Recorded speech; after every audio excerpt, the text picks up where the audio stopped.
కాలుష్యం లేని మహానగరంగా Bharat future city నిర్మిస్తున్నట్టు మరోమారు స్పష్టం చేశారు.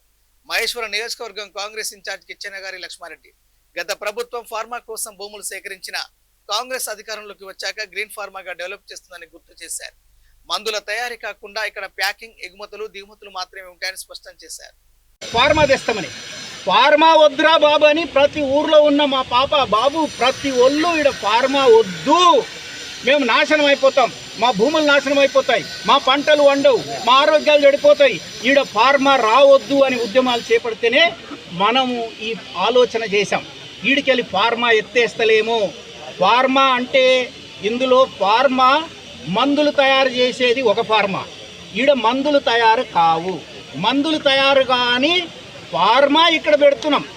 ఆడ ఏమంటే ఇక్కడ నుండి ప్రపంచ దేశాలకు అన్నిటికీ మందులు పోయే విధంగా డిస్పాచ్ ఇక్కడ చేస్తారు, ప్యాకింగ్ ఇక్కడ చేస్తారు, ఫార్వర్డింగ్ ఇక్కడ చేస్తారు, ప్లాంట్ల నుంచి ఇక్కడ స్టోర్ చేసుకుంటారు, మార్కెటింగ్ డివిజన్లు పెట్టుకుంటారు. ఇక్కడ వాళ్ళకు అన్ని ఎంత భూములు అవసరమో అంత ఫార్మా వాళ్ళకి ఇస్తాం. కానీ గ్రీన్ ఫార్మా అంటున్నాం అంటే మురికి లేని, వాసన రాని మందులు తయారు కానీ, భూములకి కంపు పోవటం కానీ, గాలిలోకి కంపు పోవటం కానీ లేని సంబంధము, ఆ లేని కానీ రాని అలాంటివి మాత్రమే ఇక్కడ మనం పెట్టనున్నాం. అంటే ఈ భూమిని మనం ఫార్మా పెట్టనీకనే తీసుకున్నాం కనుక ఫార్మానే ఉంటుంది, కానీ గ్రీన్ ఫార్మా ఉంటుంది. కానీ అదేవిధంగా అది డెవలప్ కావాలంటే వాళ్ళకు ఉద్యోగాలు కావాలి, చదువున్నోళ్ళు కావాలి, చదువున్న తర్వాత స్కిల్ ఉన్నోళ్ళు కావాలి, వాళ్ళకి ఎంటర్టైన్మెంట్ కావాలి, వాళ్ళకి అన్ని విధాల సదుపాయాలు కావాలి. కనుక వాళ్ళకు అన్ని సదుపాయాలు ఇక్కడ క్రియేట్ చేస్తూ ఉన్నాం. కనుక ఇది ఫార్మా వరల్డ్ ఫేమస్ ఫార్మా హబ్గా కూడా మారి మిగతా అన్ని హబ్బులు కూడా ఇక్కడికే వస్తాయి. కనుక ఇది నమ్మండి, వినండి. ముఖ్యమంత్రి గారి మాటను మీరు శాసనంగా తీసుకోండి.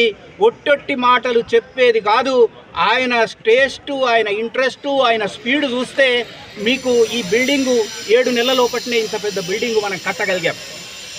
అదేవిధంగా ఈ 2 సంవత్సరాల లోపట మేము మా ఆలోచన, మేమేమైతే మాట్లాడామో, ముఖ్యమంత్రి గారు ప్రభుత్వం మాట్లాడిందో అవన్నీ మీరు కళ్ళారా చూస్తారు అని కూడా ఈ సందర్భంగా